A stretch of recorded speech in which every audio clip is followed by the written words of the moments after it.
2025 का चुनाव काफी नजदीक है। इसे लेकर सभी राजनीतिक पार्टियां अपनी अपनी तैयारियों में जुट गई है। ऐसे में जदयू ने राजीव नैन उर्फ राजू सिंह जी को शेरघाटी का प्रभारी बनाया गया है। हमारे साथ मौजूद हैं खुद। सबसे पहले तो बधाई आपको। चलिए, आपको भी बहुत बहुत बधाई। माहौल आपको तो बनाया गया है, इससे तो वहाँ निश्चित तौर पर फायदा होगा क्योंकि आपका एक अच्छा व्यक्तित्व है। लेकिन राजनीति जो अभी बिहार में गरमाई हुई है कई मुद्दों को लेकर, सबसे पहले तो प्रशांत किशोर के बारे में पूछेंगे कि प्रशांत किशोर जिस तरह से बोल रहे हैं कि 2025 में जन सुराज का ही मुख्यमंत्री होगा, क्या कहना है आपको? अगर उनकी इस तरह की मंशा है तो ऐसा माहौल बिहार के, हम लोग भी ग्रामीण क्षेत्र से में रहते हैं, तो ग्रामीण क्षेत्रों में ऐसा माहौल नहीं है प्रशांत किशोर के प्रति कि उनके व्यक्तित्व पर या जन स्वराज पार्टी के जनाधार पर वो बिहार सरकार में सरकार नहीं बना सकते। तो क्या करेंगे वो? ठीक है, वो एक पार्टी बनाए हैं तो अपना पार्टी के विस्तार कुछ कर सकते हैं, या जो ऐसे कुछ लोग होंगे जो जदयू से जिनको टिकट नहीं मिलेगा या आरजेडी से टिकट नहीं मिलेगा, तो वैसे लोग भागे के कुछ लोग जन स्वराज पार्टी से टिकट ले सकते हैं। मतलब रिजेक्टेड जितने लोग हैं वो सब वही जन स्वराज पार्टी में जाके वही जन स्वराज पार्टी काम करेगी। इसके अलावे उसका बिहार में कोई बेस नहीं है। प्रशांत किशोर का कहना है कि चुनाव हम लड़ाएंगे, पैसे की कोई कमी नहीं है, जितना पैसा है हम देंगे। तो इस तरह की बात किया जा रहा है। अच्छा, एक बात, हालांकि नीरज कुमार ने जो प्रदेश प्रवक्ता हैं बहुत कड़ा सवाल उठाया है, जांच की बात की है। उन्होंने सही बात कहा है। इसके पहले प्रशांत किशोर जी पार्टी के प्रचार कार्य क्या करते थे, कांग्रेस के करें, महागठबंधन के भी बिहार में उन्होंने किया है। इसके एवज में उन्होंने पैसा लिया है। जो काम करते थे उसके एवज में उनको पैसा मिलता था। तो इतना पैसा प्रशांत किशोर के कहाँ से आ गया?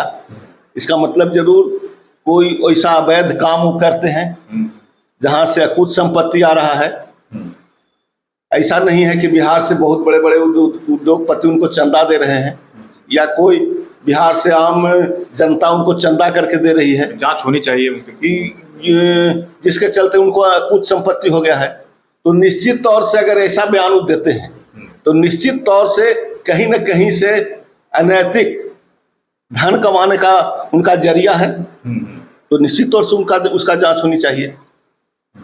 निश्चित तौर से जो अवैध ढंग से जब वो कहते हैं कि चुनाव हम लड़ाएंगे, पैसा हम खर्च करेंगे, जिताने का हम जिम्मेवारी लेते हैं। आप सुन रहे होंगे सोशल हाँ, हमें सोशल मीडिया पर सुना है हमने कि पैसा हम देंगे, टिकट हम देंगे, जिताने का जिम्मेवारी मेरी होगी, जिता के हम विधानसभा में भेजेंगे। जब इतना वो किसी चीज का श्योर करते हैं धनबल के लिए, तो निश्चित तौर से कहीं न कहीं से वो अवैध संपत्ति कमाने का काम जरूर करते हैं। इसकी जांच तो होनी ही चाहिए। नीरज कुमार ने हमेशा आप पर भरोसा किया है। आप पहले जदयू के जिला अध्यक्ष थे, अभी शेरघाटी के प्रभारी बने हैं। ये भरोसा और कितना आगे काम करेगा, क्योंकि चुनाव आने वाला है और घोसी जो एक विधानसभा क्षेत्र है जो काफ़ी चर्चा में रहता है कई मुद्दों को लेकर, कई लोगों को लेकर। ऐसे में आप अपने आप को कहाँ देख रहे हैं घोसी में? नीतीश कुमार के साथ हमने 2015 से जुड़े। 2015 के बाद 2016 में विधानसभा चुनाव हुआ, जिसमें आदरणीय वर्मा जी घोसी के विधायक बने। तो मैंने उस चुनाव में बढ़ चढ़ के हिस्सा लिया, चुनाव जीते। उसके बाद माननीय मुख्यमंत्री जी से संबंध बढ़ा। उसके बाद एमपी चुनाव आया। एमपी चुनाव में भी 19 में हमने बढ़ चढ़ के उसमें हिस्सा लिया, एमपी चुनाव जीते। उसके बाद मनोरमा देवी का चुनाव आया एमएलसी के, उसमें हम लोगों ने बढ़ चढ़ के हिस्सा लिया। इस तरह से हमने जनता दल यू में लगातार जो मेरी सामर्थ्य है उस सामर्थ्य के अनुसार मैंने जनता दल यू में काम किया। उसके एवज में मुझे संगठन में जिलाध्यक्ष बनाया गया, वैशाली जिला के संगठन प्रभारी भी बने, गया जिला के भी संगठन प्रभारी बने, उसके बाद नवादा के चुनाव पर्यवेक्षक भी बने। अभी इसलिए कि 2025 में चुनाव है तो जिला में जिला संगठन प्रभारी नहीं बनाया गया है। अभी जितने भी जिला संगठन प्रभारी थे उनको दायित्व दिया गया है कि विधानसभा में जिला इसलिए बड़ा हो जाता है और एक संगठन प्रभारी रहने के चलते कई विधानसभा हो जाता है तो भारी काम बढ़ जाता है। इसलिए विचार किया गया कि नहीं, जो भी प्रदेश के पदाधिकारी हैं उनको विधानसभा के प्रभारी बना के अब भेजा जाए, इसलिए कि 2, 3, 4 प्रखंड के एक विधानसभा होता है, काम करने में सहूलत होगा, ज़्यादा लोग काम कर पाएंगे। इसलिए जितने भी राज्य के कार्यकारिणी के जितने भी सदस्य हैं उस सबको जिला में विधानसभा में भेजा गया है, विधानसभा प्रभारी बना के। उसी के तहत मुझे सरघाटी विधानसभा के प्रभारी बनाया गया है। पीछे जो अशोक चौधरी आए थे इस बार, उनका बयान आपने भी सुना होगा।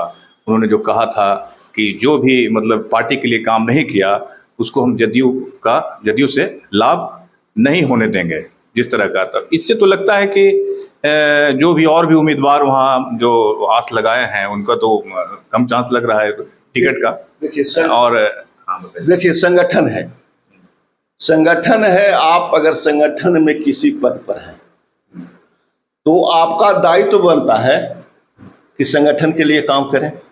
अगर हम संगठन में नहीं हैं और हम अगर काम नहीं करते हैं पार्टी के लिए, ठीक, हम अगर प्राथमिक सदस्य हैं और हम बढ़ चढ़ के काम नहीं करते हैं तो बड़ी बात नहीं है, इसलिए कि हम प्राथमिक सदस्य हैं जदयू के। लेकिन संगठन में हम अगर प्रदेश स्तर के पदाधिकारी हैं, चाहे जो भी हो, महासचिव हो, सचिव हो, कुछ भी हो, तो हमारा दायित्व बनता है कि संगठन में पहले, चुनाव के पहले, अगर टिकट मिलने के पहले हमको आपस में निश्चित तौर से सब कोई के महत्वाकांक्षी होता है कि हम भी विधायक बने, हम ही एमपी बने, इसलिए राजनीति लोग करता है। तो उसके पहले हम प्रयास करें, आपसे प्रतिद्वंदिता हमको रहे, क्या तो अशोक चौधरी कह रहे थे आपको टिकट मिले या हमको मिले, इसकी प्रतिद्वंदिता रहे। लेकिन जिस दिन नेता के द्वारा, इसलिए कि हम लोग अगर 10 वो प्रयास कर रहे हैं तो टिकट एक आदमी के मिलेगा, नेता किसी को एक को टिकट देगा, हमको दे, किसी को दे, तो जिसको टिकट मिला उसके तरफ से फिर जिसको टिकट नहीं मिला, सबको संगठन में हैं आप, इसलिए सबको काम करना चाहिए। और संगठन में आप नहीं हैं और संगठन में रहते हुए, पार्टी में रहते हुए अगर काम नहीं करते हैं तो संगठन को आप पार्टी का धोखा देते हैं। मतलब आप सहमत हैं अशोक चौधरी के बयान से? उस बयान से हम सहमत हैं कि उन्होंने कहा कि संगठन में रह के अगर संगठन का जो आदेश होता है, जो माननीय नेता का आदेश होता है, उसको आप नहीं करते हैं और फिर संगठन में आके फिर उस संगठन के माध्यम से लाभ लेना चाहते हैं तो ये नहीं चलेगा। अशोक चौधरी ने यही कहा था कि संगठन में आप हैं तो संगठन में है या पार्टी में है, अब पार्टी का एक ही काम होता है 5 वर्ष में चुनाव। अब 5 वर्ष के चुनाव में अगर आप उस संगठन के लिए काम नहीं करते हैं और उसका विरोध करते हैं आप, अब फिर आप संगठन के नाम विरोध नहीं करते, साइलेंट हो गए थे लोग, जैसा कि मतलब कहना था, बाहर चले गए थे। ठीक है, दिल्ली, बॉम्बे, बेंगलोर चले गए, कहीं जाए, कोई लोग कहीं जाए, लेकिन अगर आप विरोध करते हैं या साइलेंट हो जाते हैं, अब पुनः आप चाहते हैं कि संगठन में पुनः हम काम, संगठन के माध्यम से पुनः हम लाभ लें, ये तो नहीं होना चाहिए। अगर ऐसा होगा तो सब कोई। आपकी उम्मीदवारी, सीधा सवाल, आपकी उम्मीदवारी घोसी से है इस बार? देखिए, होगा 25 में निश्चित तौर से माननीय नेता जो हमारे नीतीश कुमार जी हैं,